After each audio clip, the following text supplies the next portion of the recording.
Have you ever wondered what Skyrim would be like with fewer dragons and more Arthurian legend? Well, maybe not, because that is quite specific, but in the opinion of many people who have played this game, that is exactly how they would describe Tainted Grail: The Fall of Avalon. And today I'm going to give you an early look at patch 0.9, the Once and Future King, which you can get your hands on in just a few days when it officially launches on Steam.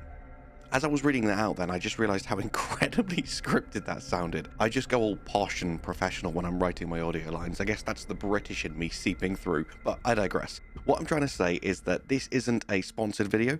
I've just really been enjoying this game offline, and the devs have been kind enough to let me try out the new patch a few days early. So for anyone craving their next favourite open world RPG with that classic Skyrim feel, I thought I would make this video to give you all some of the juicy new details. A lot of people refer to this as Indie Skyrim, and in my opinion, saying this game is Indie Skyrim isn't doing it justice. Apologies for Skyrim fans out there, but I didn't really like it. I feel like this has a lot more to offer. I've already played Tainted Grail: Fall of Avalon more than I played Skyrim, and in my opinion, I feel like Skyrim walked so that Tainted Grail can run. It builds upon many of the systems similar to Skyrim, but it modernizes and enhances them. There are more than 20 stats to level up and master, with hundreds of associated skill points to allocate, dozens of characters, hundreds of weapons and armor sets, along with magic, blacksmithing, and a bunch of other secondary professions, including everyone's favourite, fishing. And that, my friends, is all just in Act 1. There'll be hundreds more weapons, hundreds more armor sets, dozens more characters, etc, etc. The full game will have 3 acts, giving you around a 60 to 80 hour experience, depending on how much you want to engage with the side content. Oh, and in this game, when they say choices matter, they really mean it. But I won't talk about that in this video, because I don't want to spoil too much for you. Anyway, enough waffle, let me talk a bit about the background of the game firstly for those of you who don't know what it's all about, then I'll go into the specifics of patch 0.9. Of course, as always, there'll be chapters in this video, so if you've already tried the demo, or if you've picked it up in early access and you already know what Tainted Grail is about, feel free to skip forward to the next section. So, firstly, my friends, what is it all about? Not to be confused with Tainted Grail Conquest, which was a deck-building roguelike that came out around 4 years ago, which is another fantastic game that I played the hell out of. But the Fall of Avalon, as I say, is an open-world RPG a la Skyrim. It's set in the same world as Conquest, and again, FOA uses Arthurian legend as the base of the story, and by that I mean King Arthur, Camelot, the Knights of the Round Table, Merlin, etc, etc. And as you may have pieced together from my channel name, I'm obsessed with Arthurian legend. It's literally the reason I called my channel what I did. And anyone who decides I'm worthy of subscribing to will become a Knight of the Round Table. So I may be a tiny bit biased, but I think the story is incredible. I love this dark reimagining of the classic story, how evil and corrupt the land has become, stuck in an everlasting autumn as everyone is gripped by a supernatural sickness eating away at the land, spawning all sorts of monsters and turning friend against foe. And that's not a description from the Steam page, that's just something I wrote because I'm obsessed with the story and I think it's awesome. And I won't tell you much more about the story than that because I don't want to spoil it for you, but you will encounter King Arthur and the Knights of the Round Table, but what state they are in, whether they're friend or foe, and what role they will play, well, that's up for you to decide. And next up, before we talk about some of the new introductions specific to patch 0.9, a few of the other key features about Fall of Avalon that I absolutely love that I feel sets it apart from other modern day open world RPGs is it doesn't try to be a modern day open world RPG, because a lot of them I feel have become very samey. There's lots of unnecessary grindy bullshit in them games. Not all of them, some of them are absolutely fantastic, but I'm sure you know exactly what I mean when I talk about unnecessary collectibles, unnecessary exploration. Everything you do in this game feels meaningful. And yes, it looks a bit rough around the edges, but you've got to remember it's an indie game made by a small team, and they are going for that classic RPG feel. It really feels like you've been teleported back to the really solid classic RPGs of the early 2000s and maybe into the 2010s. And what I mean by that, because I realized I just said a whole lot of waffle there, let me give you a few examples. So firstly, as you're exploring, all of the items aren't going to be glowing and shimmering and sparkling unnecessarily for you. You need to go and find stuff. Is that plant gatherable? Can you use it in your alchemy? Well, go over there and pick it up and see for yourself. You're not going to have a big white border around it telling you if every single object is interactable with. And I love that because it really encourages exploration. Pretty much every single object that isn't bolted to the ground can be looted and or stolen and used in some way, shape or form. And for the hoarders among us, you will both love and hate this. Because yes, it means even in the tutorial area, you can very easily fill up 150 kilos of useless shite that you then have to go and find a vendor who's willing to buy it all off you, or just chuck it all on the ground again. Because honestly, who needs 15 broken bone saws and 25 smashed jars? I mean, you're going to convince yourself you do, and that's fine. I'm right there with you. But I love that this is the type of RPG that will allow you to do that. The exploration is so crucial, and discovery is such a big aspect of this game because it doesn't try to spoon feed you everything. It will give you guidance in the form of quests and quest markers, but if you want to go and find the real awesome stuff, the game isn't going to hold your hand and just tell you where to go and tell you every single thing that's lootable. You've got to go find that out yourself. Which I think very few games are confident enough to do that these days. Many of them want to hold your hand because they're afraid you'll stop playing if they don't. Another absolutely fantastic example is I came upon this lake here with this big statue in the middle. Interacting with that did something or other, I can't remember what now. But I decided to swim down to the bottom of the lake and loot a few corpses, and I came upon a doorway at the bottom of this lake, and it literally led me into a whole new area I hadn't discovered, with side quests and enemies I'd never seen, and too many bosses and a main boss and loads of epic loot. And this was all just in a random door under some random lake that you could very easily never ever find. For a game to have the confidence to put so much side content in such an inconspicuous place, I mean, honestly, you only ever really see From doing stuff like that.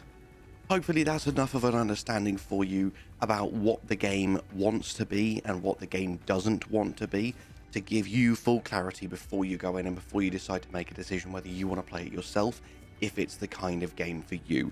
If you want a very modern day RPG that is going to handhold you the whole way, everything is highlighted, everything shows you exactly what you're supposed to be doing at all times, this might not be for you.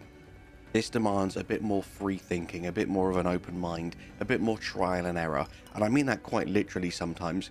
If you don't have a cooking recipe, you can literally just throw random ingredients in the pot and see if you discover a new recipe. More often than not, you'll make an undercooked mess that won't really do much of anything, but sometimes you will discover a new recipe by just throwing random ingredients in the pot. And I just love that the game lets you do that. So now let me tell you a bit about what is new in 0.9 and just how insanely fleshed out the game is by this point. Then I will talk a bit more about the game in general and specifically focus on the combat, because I'm sure a lot of people that don't know this game yet really want to know how the core gameplay and the core combat works and how that looks. Now let's have a look at this new mega content update, the Once and Future King, bringing us closer and closer to the official launch in a few months. You can see the level of additional detail that has been added to the game even just a few seconds in, as soon as you start the tutorial prologue. So there is a totally brand new prologue with 2 additional mini bosses, many more NPCs, and loads of extra content just in the jail that you start out in, just to teach you how the game works. I was already blown away with the level of detail in the tutorial now and how vast that area is.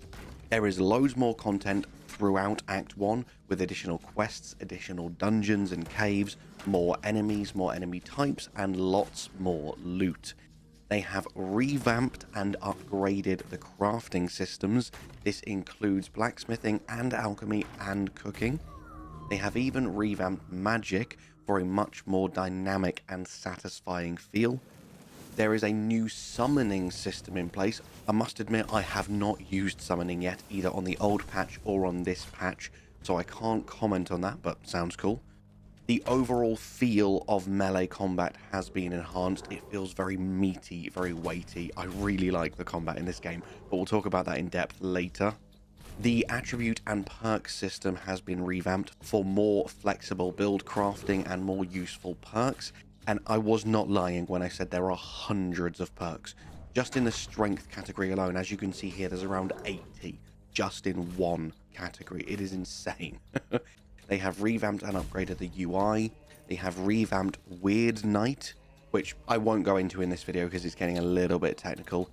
There's a bunch of new systems in place, including sketchbooks, farming, a house, and pets. They have even added romance and a photo mode, two features I know many RPG-centric gamers are absolutely huge on. Gameplay balance has been completely overhauled. There are now finishing moves, mini-boss cutscenes, tons of new soundtrack, a lighting overhaul, new weather effects, better weather effects, a load of new NPC quests, story interactions when you rest at the bonfire, guilds and guild quest lines, and a brand new weapon type, spears, along with a bunch more small and big changes here and there. And as I say, this is all just in Act 1. We haven't even seen Act 2 or Act 3 yet. This game is going to be a monster. So if you've been desperately looking for the next big open world RPG to sink your teeth into, and you're sick of how quite a few modern day games are becoming, then this is such a fantastic nod to that more classic RPG feel with real grit and less hand-holding. Now, as we talk about combat, it's hard to not compare it to Skyrim, because you can definitely tell that this was an inspiration for the developers, and it's a really great example of taking a solid base that people already know and love and improving it, honing it, and making it your own. As I say, I didn't really enjoy Skyrim much, but I could appreciate why people do love it so much.